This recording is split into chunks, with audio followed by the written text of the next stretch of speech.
Chères concitoyennes et concitoyens, chères métropolitaines, chers métropolitains, c'est avec des sentiments mitigés que je me présente devant vous pour célébrer cette nouvelle année 2021. Avant toute chose, je veux avoir une pensée pour celles et ceux qui connaissent l'épreuve de la maladie, celles et ceux qui sont partis trop tôt. Nous avons tous et toutes été touchés, de près ou de loin, par la crise de la Covid-19. Beaucoup se débattent encore avec les complications d'un virus décidément pernicieux. À tous et toutes, je souhaite témoigner mon soutien et adresser mes vœux de courage. Je viens vers vous aujourd'hui, vous disais-je, avec des sentiments mitigés. Des sentiments de gâchis et de tristesse d'une part, avec 10 mois d'une crise sanitaire qui a fait des milliers de victimes, bousculé nos modes de vie, détruit des emplois, fragilisé les plus précaires. Oui, le bilan est lourd. Et si l'horizon commence à se dégager, notamment grâce au succès de la recherche scientifique en matière de vaccins, il nous reste encore des mois de sacrifices et d'efforts. Des sentiments de combativité, d'optimisme et de reconnaissance, d'autre part, lorsque je constate à quel point la population française fait preuve de courage et d'abnégation face à cette crise inédite.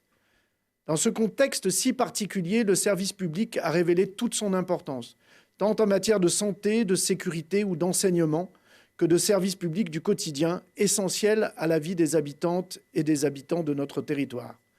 J'exprime ici ma profonde gratitude à toutes ces femmes et tous ces hommes qui, depuis 10 mois maintenant, sont mobilisés sur le terrain.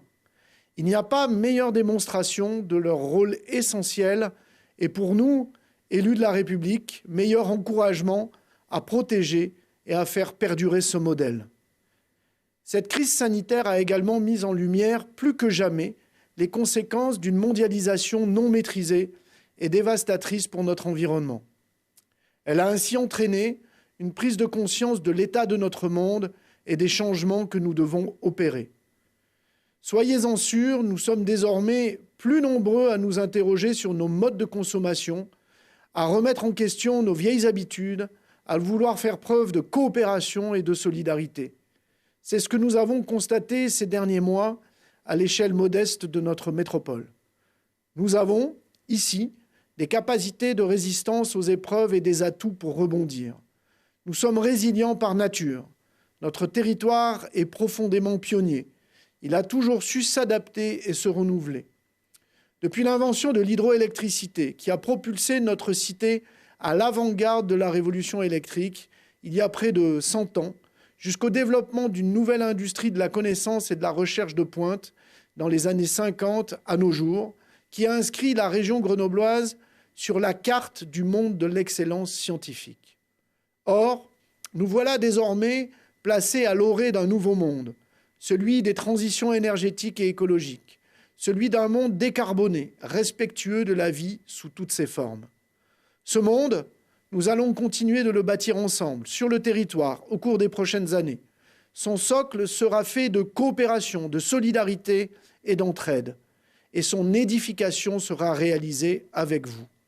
Avec vous, citoyennes et citoyens de la métropole grenobloise, en développant nos outils de participation et en lançant notamment, dès 2021, une convention citoyenne métropolitaine pour le climat.